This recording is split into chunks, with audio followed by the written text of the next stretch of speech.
Oh, welcome back, my gardening friends. A little bit of therapeutic weeding. I think weeding is probably the best way of making sure our fruit harvests are at the highest. Because if we don't do it,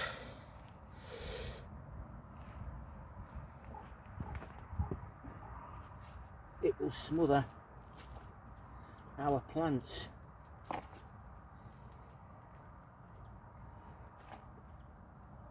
This is where the gooseberries were. No, this is where the blackberries were. I put them into containers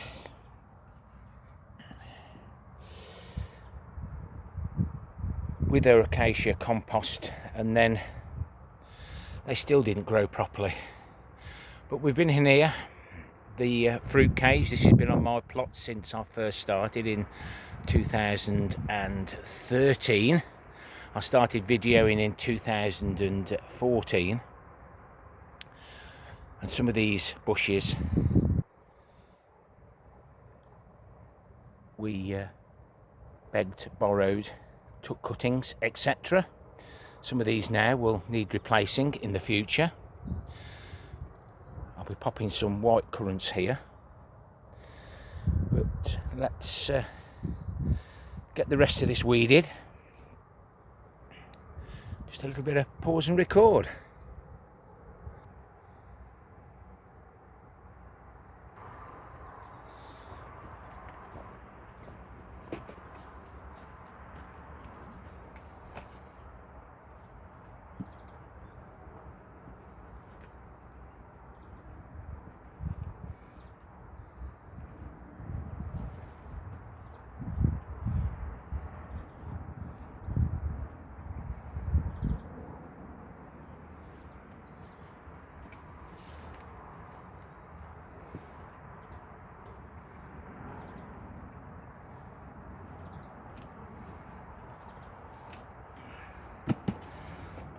And of course, when you're weeding onions or your fruit bushes, trees, the roots are very shallow.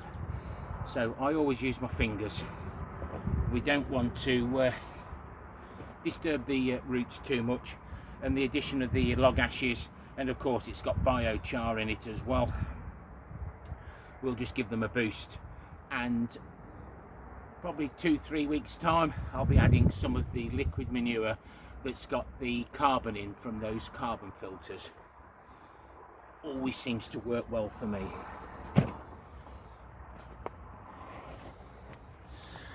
And it gets rid of the log ashes from the log burner. I know that they're good and they're free. The logs were free. Keeping warm was free.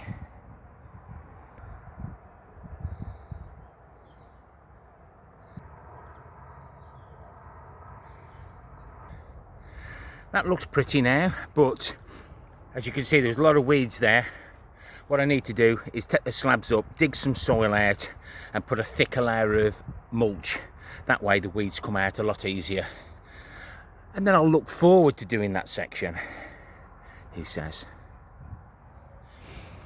Dandelions can be a pain, but over the summer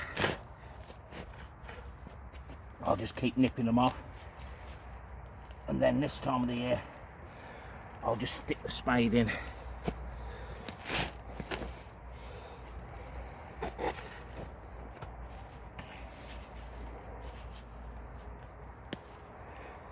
Just to make it a little bit harder for them.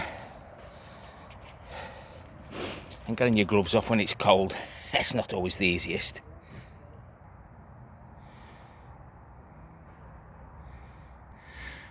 Those have gone straight in the perennial weed bin, where I can drown them and use them for compost in a couple of 3 years' time.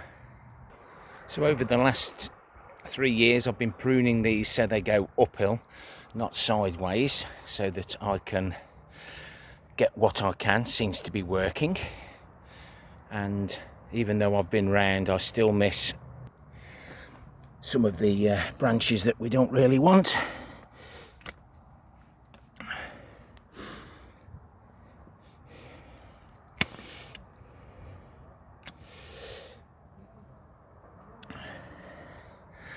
And I did a silly thing last year. I was pruning my gooseberries during the summer because they do grow, of course, and I left all the debris in the paths. That's just for demonstration purposes. Of course, me clogs, I was getting them up, getting it all over. So during the summer, we just need to keep taking a few off.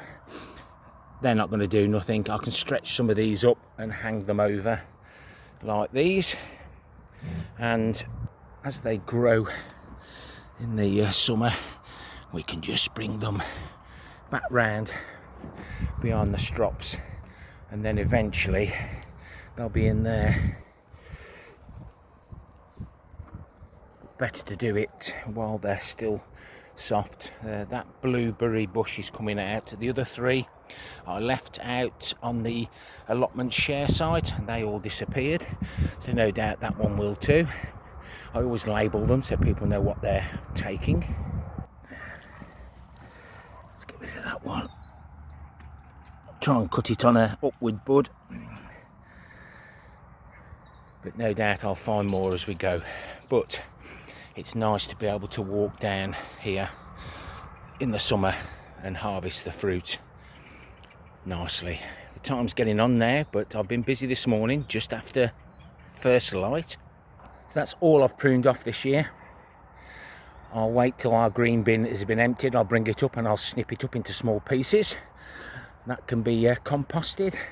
And here I've taken up some more of the well rotted 4-year-old wood chips and filled this container now. It's sunk already, but once sifted, you get material like that. That's just dried out a little bit, but I think you can appreciate that.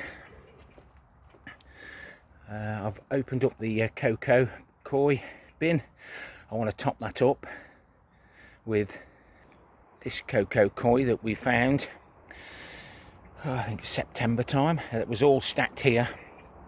I remembered that when I looked at it, I thought it was the compost with the perlite in. Well, I dug round a little bit, got most of it out, took the roots out, they're over there, ended up with mainly cocoa koi in the bottom. Now I've got all this, so I can move this now at my leisure, and once it's full, then I can use the cocoa koi in the new beds that are going up there. So I haven't been messing about this morning, guys, but Mrs. King will be tapping her fingers, wondering where I am. Got another door on, and it's Sunday the 29th of December 2024. I've been cleaning up this compost here. I topped this 1 ton bag up, the bulk bag. I've already filled another bulk bag. After somebody commented, I think I might grow me carrots and parsnips in there. You watch, I'll be moaning because they'll be in the way again.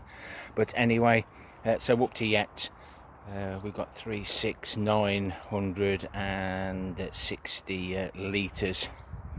Or if I class those as 25 litre bags, no, 30 litre buckets if we remember. So almost 1,000 litres from this find that we got, which is holding up the totals on my compost finds since 2014.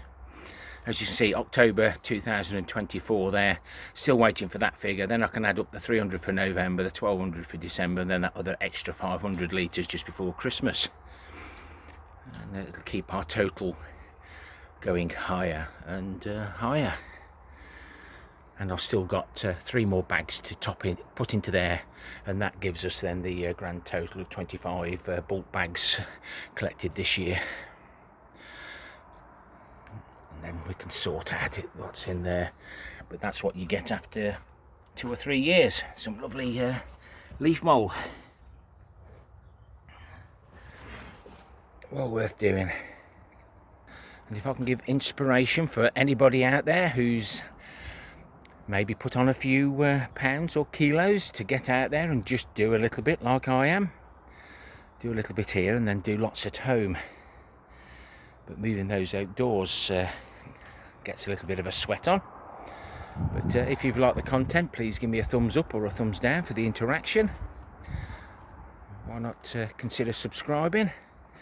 And of course, leave me a comment. There will be a New Year tour and review of 2024, so we'll say Happy New Year in a future video, which will be on New Year's Eve at 11 PM. Happy gardening to you all. Till next time, my friends. Ta-ra for now.